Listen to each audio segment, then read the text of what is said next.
السلام علیکم۔ آج ہم اردو کی کتاب میں سبق نمبر 10 لومڑی اور کچھوا اس سبق کے سوالوں کے جواب لکھیں گے اور پڑھیں گے۔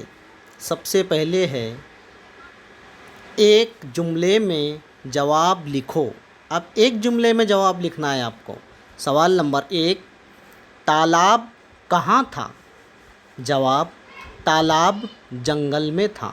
سوال نمبر 2، کچھوا کس کے ساتھ رہتا تھا؟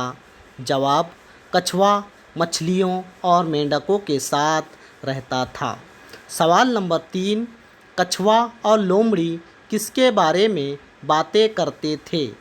جواب، کچھوا اور لومڑی جنگل کے دوسرے جانوروں، پھلوں، پھولوں اور پرندوں کی باتیں کرتے تھے۔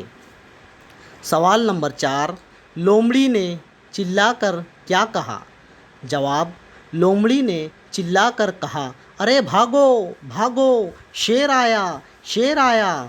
سوال نمبر 5، شیر نے کچھوے کو کہاں اچھال دیا؟ جواب، شیر نے کچھوے کو پانی میں اچھال دیا۔ اس کے بعد خالی جگہ پر کرو۔ انہوں نے شیر کی خالی جگہ سنی۔ اب خالی جگہ میں کیا آئے گا؟ دہاڑ۔ نمبر 2، اس نے خالی جگہ کر چھلانگ لگائی۔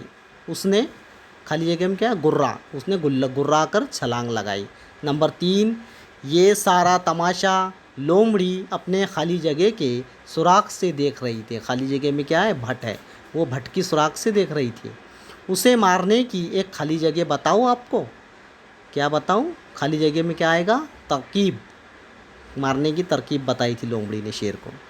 اب اس کے بعد دیے ہوئے لفظوں کو جملوں میں استعمال کرو۔ رس، اب یہ رس ہے، رس کو جملے میں استعمال کرنا ہے۔ مجھے آم رس پسند ہے۔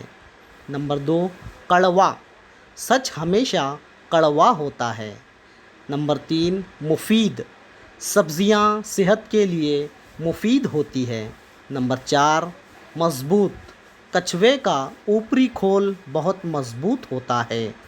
نمبر 5، رونق، اللہ کے گھر میں ہمیشہ رونق ہوتی ہے۔ اس طرح اس سبق کے سوالوں کے جواب ہے۔ آپ کو سوالوں کے جواب یاد کرنا ہے اور اپنی بیاض میں لکھنا ہے۔